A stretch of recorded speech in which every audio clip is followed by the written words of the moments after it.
Hello, and thank you for reviewing the Johnson Creek One-to-One Chromebook Program Information for Parents and Students presentation.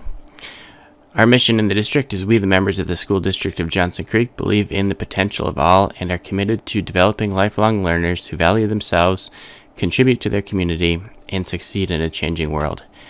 The focus of providing Chromebooks in the Johnson Creek schools is to provide current tools and resources to the 21st century learner. Excellence in education requires that technology be seamlessly integrated throughout the educational program. So, first of all, what is a Chromebook? Well, it's essentially a laptop, but it's just running Google's Chrome OS, so it doesn't have Windows or Mac OS or anything like that. It's designed with simplicity and security in mind. Because the operating system is rather simple, it's not easily hackable, and you're not going to end up with viruses or anything like that.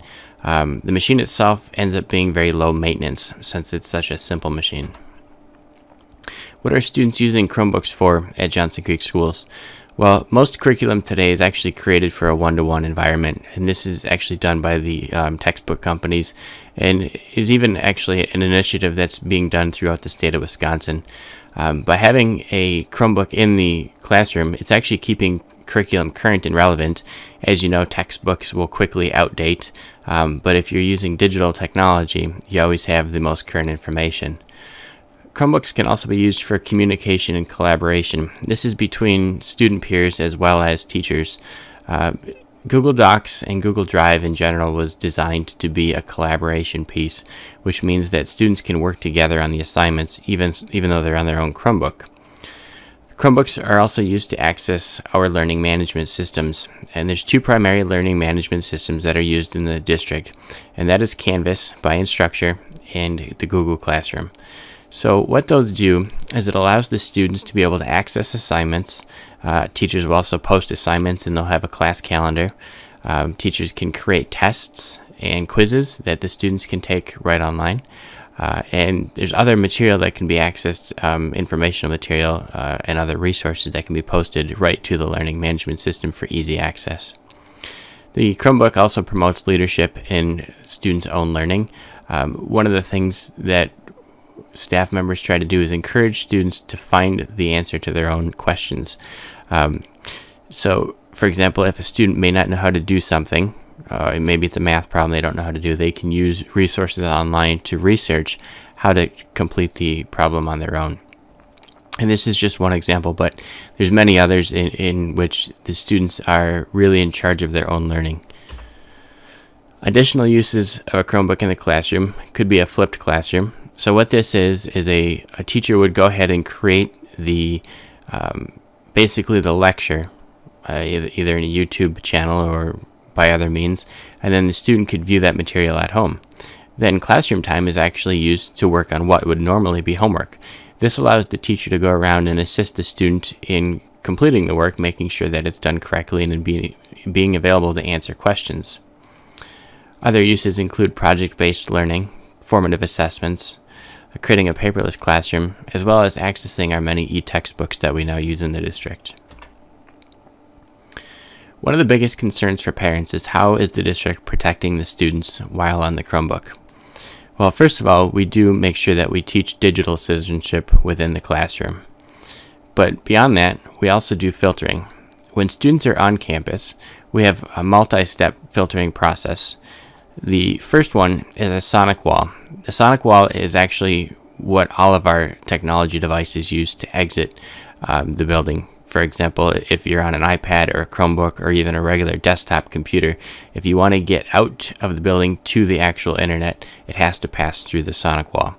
And the sonic wall uses category-based filtering, and these are all set to meet CIPA standards.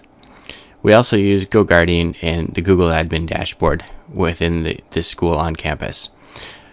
When the students take the Chromebook off campus for use at home, in a library, or anywhere there's internet, the GoGuardian dashboard is always running, as well as the Google Admin dashboard.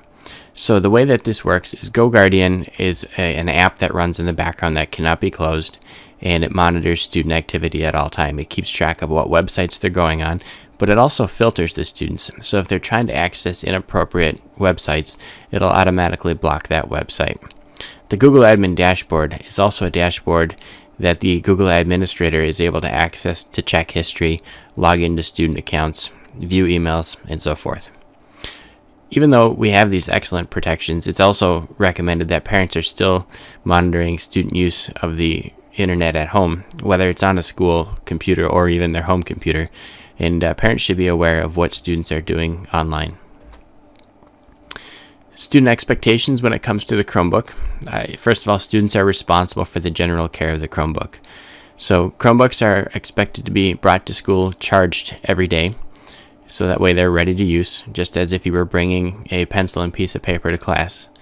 Chromebooks are for educational purposes only. Only photos for educational purposes should be stored on the devices or in Google Drive, and no music or inappropriate material should be stored on the Chromebooks or in Google Drive. No food or drinks should be placed next to or near the Chromebooks.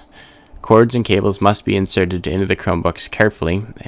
With a Chromebook laptop, the charging ports are much smaller than on a traditional laptop, and these cables and cords can bend very easily and either break the internal component of the Chromebook or break the cord itself.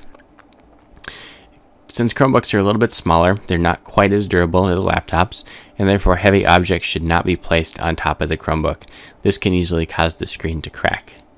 And Chromebooks should never be carried with the screen open. In fact, the district has actually purchased carrying cases for the students, and so whenever the student is traveling from room to room or moving within the classroom, the student should put the Chromebook in the case. The Chromebook should never be stored in a vehicle.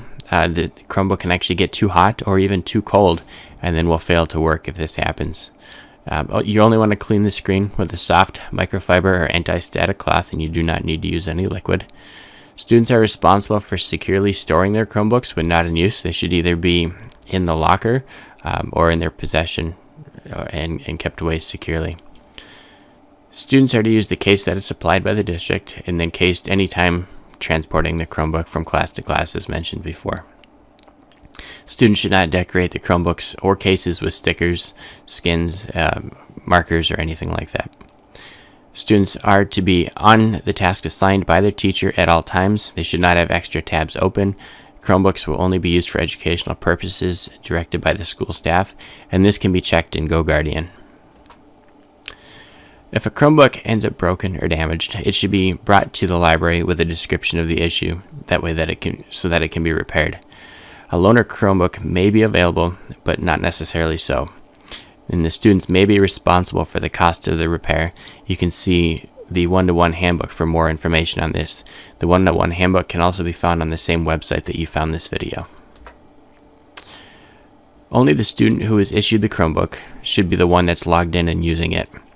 That student must log in using their Google account, and this can be checked in the Google admin dashboard to make sure that it's being done correctly. All work is monitored and tracked. If a student fails to return a Chromebook charger, or Chromebook case at the end of the school year, or when the student leaves the school district, the parents will be charged for the full replacement cost.